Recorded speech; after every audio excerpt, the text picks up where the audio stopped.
Hi friends, हम model set number 2 NCERT math 10th का। तो आज हम इस वीडियो में बात करेंगे प्रश्न नंबर 32 से, जो 10th का मॉडल पेपर है। तो हमें 32 प्रश्न दिया गया है कि कोस 15 डिग्री का मान क्या होगा। तो चलिए हम कोस 15 डिग्री का मान ज्ञात करते हैं। तो हमें बोला गया है कोस 15 डिग्री। तो हम कोस 15 को ऐसे लिख सकते हैं, कोस 45 माइनस 30। तो हम कॉस ए माइनस बी का फॉर्मूला लिखेंगे, जिसको हम इसको मानेंगे ए और इसको मानेंगे बी। तो चलिए हम कॉस ए माइनस बी का फॉर्मूला लगाते हैं।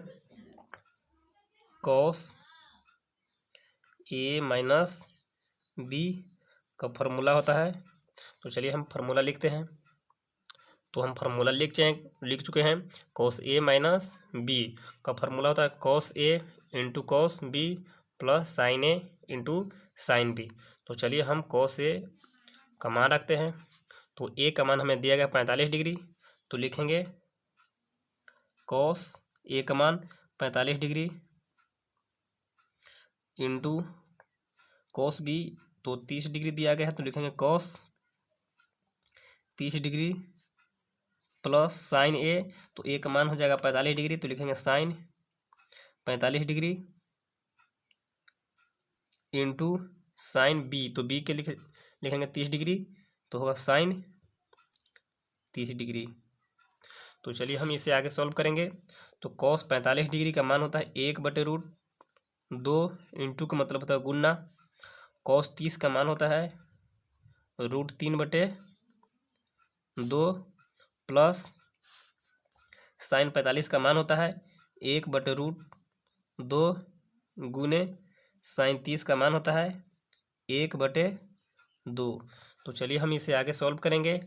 तो √3 में 1 से गुना करेंगे तो 3 होगा, और बटे 2 में 2 से गुना करेंगे तो 2√2 होगा, प्लस 1 में 1 से गुना करेंगे तो 1 होगा, और 2 में √2 से गुना करेंगे तो 2√2 होगा। तो चलिए आगे इसे हम सॉल्व करेंगे। इसको हम एलसीएम लिखेंगे। तो 2√2 एलसीएम होगा। तो इससे भाग लाएगा तो बच एक मरतबे। तो √3 में गुना होगा 1 से, तो √3 प्लस 1 मरतबे कटेगा तो 1।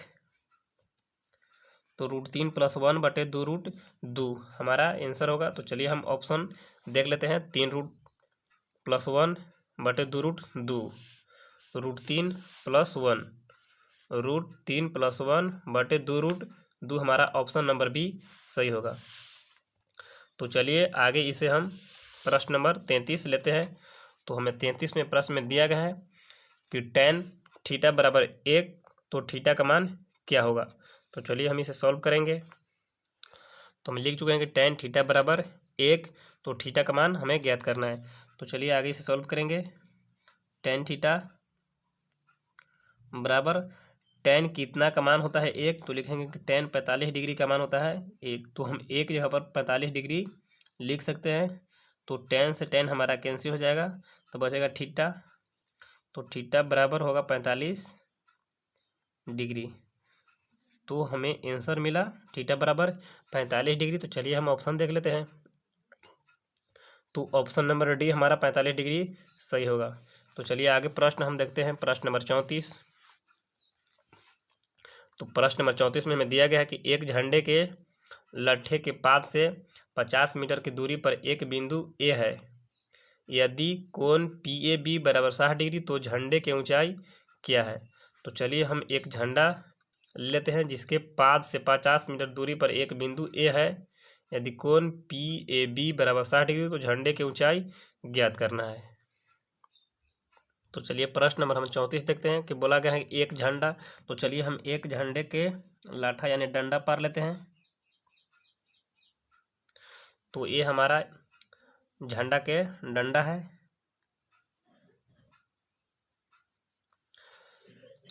तो बोला गया कि पाद से 50 मीटर दूर, तो यहाँ इसको बोलेंगे पाद यानी पैर, और इसको बोलेंगे शीर्ष। तो पाद से 50 मीटर दूर, तो चलिए हम इसके पाद से 50 मीटर दूरी पर हम एक बिंदु ए ले लेते हैं। तो हम लिख चुके हैं कि 50 मीटर दूर यहाँ पर कोई बिंदु ए है।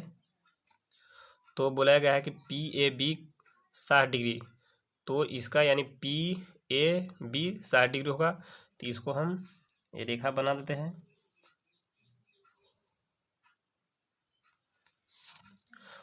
इसको लिखेंगे पी ए बी।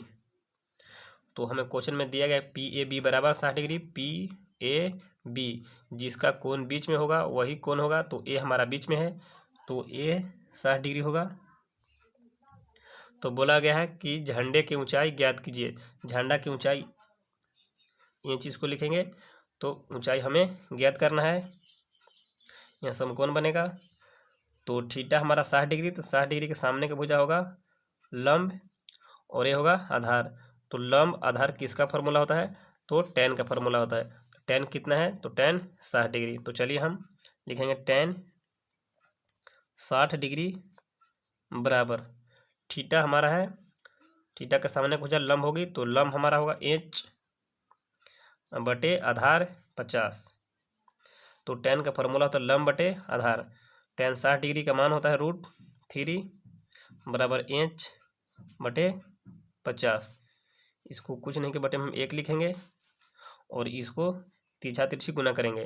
तो h में 1 से गुना करेंगे तो h होगा बराबर 50 में 3 से गुना होगा, तो 50√3 होगा। तो चलिए h के मान हमें निकल गया 50√3। तो चलिए ऑप्शन नंबर हम देख लेते हैं। 50√3 50√3 मीटर हमें झंडे की ऊंचाई मिल गया। तो ऑप्शन नंबर हमारा ए सही होगा। तो चलिए आगे प्रश्न नंबर हम 35 पढ़ते हैं। तो प्रश्न नंबर 35 में दिया गया है कि एक 6 मीटर ऊंचे खंभे की छाया पृथ्वी पर इतना मीटर लंबी है, तो सूर्य का उन्नयन कोण क्या होगा? तो एक 6 मीटर ऊंचा खंभा है जिसकी छाया पृथ्वी पर 2√3 मीटर है। तो हम एक खंभा बनाएंगे जिसकी ऊंचाई 6 मीटर और उसकी छाया 2√3 मीटर है। तो उन्नयन कोण ज्ञात करना है। तो देखिए हम एक चित्र बना चुके हैं। जो बोला गया था कि 6 मीटर खंभा है, तो 6 मीटर यानी खंभा ए बी होगा और छाया पृथ्वी पर है, तो छाया बी सी की लंबाई दिया है 2√3 मीटर। तो सूर्य का उन्नयन कोण यानी इसका कोण ज्ञात करना है, थीटा का मान। तो चलिए हम देखते हैं। यहाँ समकोण बनेगा, तो थीटा के सामने का भुजा लंब और इसको बोलेंगे आधार। तो tan का फार्मूला होता है लंब बटे आधार। तो चलिए हम tan इसमें लगा देते हैं। tan थीटा बराबर, तो tan का फार्मूला होगा लंब बटे आधार। तो लंब हमारा दिया गया 6 और आधार दिया गया है 2√3। इसको काटेंगे, 2 से कटेगा 3 दूनी के 6। आगे लिखेंगे tan थीटा बराबर 3 को हम लिख सकते हैं √3 गुने √3 बटे √3, क्योंकि 3 में 3 से गुना होगा तो 3 हमारा आंसर मिलेगा। तो एक रूट से एक रूट कैंसिल होगा। तो आगे इसे हम हल करेंगे। tan थीटा बराबर tan कितना का मान होता है √3। तो हम जानते हैं कि tan 60 डिग्री का मान होता है √3। तो √3 की जगह पर हम लिखेंगे tan 60 डिग्री। तो tan से tan हमारा कैंसिल होगा, तो बचेगा थीटा और बराबर 60 डिग्री। तो हमारा थीटा का मान यानी 60 डिग्री होगा। तो चलिए ऑप्शन हम देख लेते हैं। थीटा बराबर 60 डिग्री।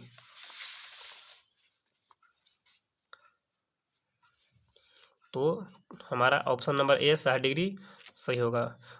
तो चलिए आगे प्रश्न नंबर हम 36 पढ़ते हैं। तो प्रश्न में दिया गया है कि बिंदु 2,3 एवं -2,3 के बीच की दूरी क्या होगी? तो हमें बीच की दूरी ज्ञात करना है। तो चलिए इसे हम ज्ञात करते हैं। तो हम प्रश्न नंबर 36 लिख चुके हैं। 2,3 और -2,3 इसके बीच की दूरी हमें यानी ए बी के बीच की दूरी ज्ञात करना है। तो हम इसको बोलेंगे x1, इसको बोलेंगे y1, इसको बोलेंगे x2 और इसको बोलेंगे y2। तो बीच की दूरी के फार्मूला होता है, तो चलिए हम फार्मूला लिख लेते हैं। दूरी बराबर रूट अंडर x1 में से x2 घटाएंगे तो लिखेंगे x1 माइनस x2 के होल स्क्वायर प्लस y1 में से y2 घटाएंगे y1 माइनस y2 के होल स्क्वायर। तो चलिए हम इस पे मान बैठाएंगे।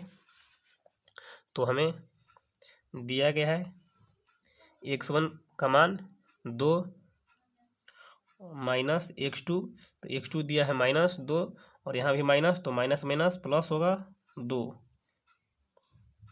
आगे होल स्क्वायर लिखा है तो होल स्क्वायर लिखेंगे प्लस y1 का मान हमें दिया गया है 3 और माइनस y2 का मान हमें दिया गया है 3, तो 3 स्क्वायर लिखा है तो स्क्वायर लिखेंगे।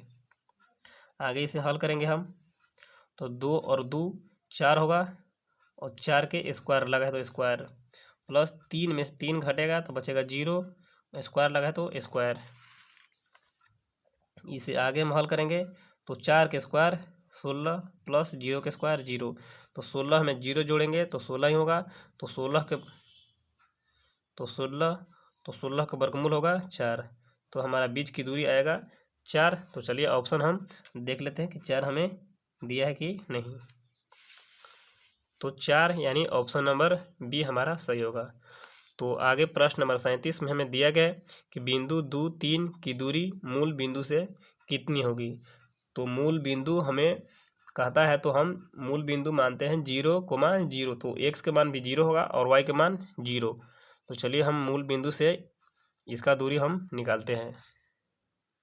तो चलिए हमें मूल बिंदु दिया गया है, तो मूल बिंदु हम मानते हैं 0,0 और एक बिंदु दिया गया है 2, 3, तो इसके बीच की दूरी हमें ज्ञात करना है, जो पिछली क्वेश्चन में हम कर चुके हैं। तो दूरी के फार्मूला होता है x1 माइनस x2, तो हमें 0 में से घाटे लेना है 2 और स्क्वायर लगा है तो square plus y1 minus y2 में से घटाएंगे तो y1 दिया गया है 0 माइनस y2 3 के स्क्वायर, तो 2 में से 0 घटेगा तो 2, तो बचेगा -2 के स्क्वायर प्लस 0 में से 3 घटेगा तो -3 का स्क्वायर लगा तो स्क्वायर। आगे हम इसे हल करेंगे तो 2 के स्क्वायर 4 प्लस 3 के स्क्वायर 9, तो 9 और 4 जोड़ेंगे तो 9 4 13 होगा, तो √13। तो यानी कोई भी मूल बिंदु से दूरी कहेगा तो हम इसके वर्ग करेंगे और इसको वर्ग करेंगे, तो 2 के वर्ग 4 और 3 के वर्ग 9, जो कि रूट में रहेगा, तो वही हमारा आंसर होगा। 2 के स्क्वायर 4 और 3 के स्क्वायर 9, तो 9 4 13, तो √13 हमारा आंसर होगा। तो चलिए हम ऑप्शन नंबर सी जो कि √13 सही है। तो चलिए आगे प्रश्न नंबर हम 38 में बढ़ते हैं। तो बिंदु P के निर्देशांक 3,4 है, मूल बिंदु से P की दूरी ज्ञात करिए। तो फिर हमें यही मान ज्ञात करना है, मूल बिंदु से P की दूरी। तो चलिए हम P की दूरी मूल बिंदु से ज्ञात करेंगे। तो हम बताए थे कि 3 के वर्ग करेंगे और 4 के वर्ग करेंगे, तो 3 के वर्ग होगा 9, 4 के वर्ग होगा 16, तो 16 9 25, तो 25 के वर्ग में होगा 5, तो हमारा 5 यानी ऑप्शन नंबर सी सही होगा। तो चलिए हम इसे भी बना लेते हैं। तो हम लिख चुके हैं कि बोला गया कि P के निर्देशांक दिया है 3,4, तो मूल बिंदु से P की दूरी कितनी होगी। तो मूल बिंदु कहेगा तो हम 0 0 मान लेंगे। तो चलिए हम दूरी निकालते हैं। तो अभी बतलाए थे कि अगर मूल बिंदु से निकालना हो तो इसको रूट में वर्ग करेंगे और इसको वर्ग करेंगे। तो चलिए हम इसे हल करेंगे। तो 0 में से यानी x1 में से घटाएंगे x2, तो 0 में से घटाएंगे 3 का स्क्वायर प्लस y1 में से घटाएंगे y2, तो 0 में से घटाएंगे 4 का स्क्वायर। तो चलिए हम इसे आगे हल करेंगे। तो 3 में से 0 घटेगा तो 3, तो 3 के स्क्वायर होगा तो 9 प्लस 4 में से 0 घटेगा तो 4 और 4 के स्क्वायर होगा तो 16। तो चलिए इसे आगे सॉल्व करेंगे हम। तो 16 और 9 25 और 25 का वर्गमूल होता है 5, तो 5 हमारा आंसर सही होगा। तो चलिए हम ऑप्शन नंबर सी जो कि पहले ही हम बता चुके हैं कि ऑप्शन सी सही होगा। तो प्रश्न नंबर 39 में हमें दिया गया है कि बिंदु 5,4 तथा -1 और -2 को मिलाने वाली सरल रेखा के मध्य बिंदु के निर्देशांक क्या होंगे। तो चलिए इसके हम मध्य बिंदु के निर्देशांक ज्ञात करेंगे। तो 39 प्रश्न हम लिख चुके हैं। 5, 4 और -1, -2 इसको बोलेंगे x1, इसको बोलेंगे y1 और इसको बोलेंगे x2 और इसको बोलेंगे y2। तो मध्य बिंदु का फॉर्मूला होता है x1 + x2/2, y1 + y2/2। तो चलिए इसे हम आगे सॉल्व करेंगे। तो x1 का मान हमें दिया गया है 5 प्लस x2 का मान हमें दिया गया है -1/2, y1 का मान हमें दिया गया है 4 प्लस y2 का मान हमें दिया गया है -2/2। तो चलिए हम इसे सॉल्व करेंगे। तो प्लस माइनस माइनस होगा, तो 5 में से 1 हटेगा तो बचेगा 4 और बटे में है 2। 4, एक प्लस माइनस का चिन्ह है तो चिन्ह अलग अलग होगा तो घटेगा, तो 4 में से 2 घटेगा तो बचेगा 2/2। इसको 2 से भाग लगाएंगे तो 2 दूनी के 4, 2 मरतबे कटेगा और 2 से 2 भाग लगाएंगे तो 1 मरतबे कटेगा। तो 2,1 हमारा आंसर होगा, 2, 1। तो चलिए हम ऑप्शन देख लेते हैं 2,1। तो ऑप्शन नंबर ए हमारा सही होगा, 2,1। तो चलिए आगे प्रश्न नंबर हम बढ़ते हैं 40 में। तो प्रश्न नंबर हमें 40 में दिया गया है कि यदि बिंदु ए का निर्देशांक दिया है -2 और 14 उस वृत्त पर स्थित हो जिसका केंद्र C 3,2 हो तो वृत्त की त्रिज्या कितनी होगी। केंद्र के मान हमें दिया गया है और एक अंतिम बिंदु का मान दिया गया है। तो हमें वृत्त की त्रिज्या यानी वृत्त की त्रिज्या या दूरी ज्ञात करना है। तो चलिए हम एक वृत्त से आपको समझाते हैं। तो हम एक वृत्त बना चुके हैं जिसका एक निर्देशांक में दिया गया -2 और 14 और जिसका केंद्र C, तो C केंद्र दिया गया 3 और 2। तो यानी वृत्त की त्रिज्या यानी AC की दूरी हमें ज्ञात करना है। तो चलिए हम अभी निकाल चुके हैं बीच की दूरी का फॉर्मूला क्या होता है। तो चलिए हम इसे सॉल्व करेंगे। तो हम बीच की दूरी का फॉर्मूला लिख चुके हैं कि x1 - x2 के whole square plus y1 - y2 के होल स्क्वायर। तो चलिए हम इसे सॉल्व करेंगे। तो x1 का मान हमें दिया गया है -2 और -x2 का मान हमें दिया गया है 3। तो लिखेंगे 3 और पूरा का होल स्क्वायर प्लस y1 का मान हमें दिया गया है 14 और -y2 का मान हमें दिया गया है 2। तो लिखेंगे 2 और पूरा का होल स्क्वायर। तो इसे हम आगे सॉल्व करेंगे। तो यदि दोनों का चिन्ह 1 हो तो जोड़ेंगे हम, तो 3 और 2 5, तो -5 का होल स्क्वायर प्लस यदि चिन्ह अलग अलग हो तो घटाएंगे, यानी इसका प्लस का चिन्ह है और इसका माइनस का। तो 14 में से 2 घटेगा तो 12 बचेगा और 12 का स्क्वायर लगाए तो लिखेंगे स्क्वायर। आगे हम इसे हल करेंगे तो 5 के स्क्वायर होगा तो 25 और माइनस लगा है तो माइनस का हो जाएगा प्लस। यदि ऊपर सम होगा तो माइनस के प्लस होगा, यदि विषम रहता यानी 3 तो माइनस का चिन्ह रहता। आगे प्लस 12 का स्क्वायर 144, इसको हम जोड़ेंगे 144 और 25 तो होगा 169। तो 169 का वर्गमूल होता है 13। तो हमारा 13 आंसर होगा। तो चलिए हम 13 आंसर देखते हैं ऑप्शन कौन में दिया है। तो ऑप्शन नंबर सी में हमें 13 दिया गया है। तो 40 क्वेश्चन सॉल्व हो चुके हैं। तो अगले वीडियो में हम प्रश्न नंबर 41 से सॉल्व करेंगे। तब तक के लिए धन्यवाद।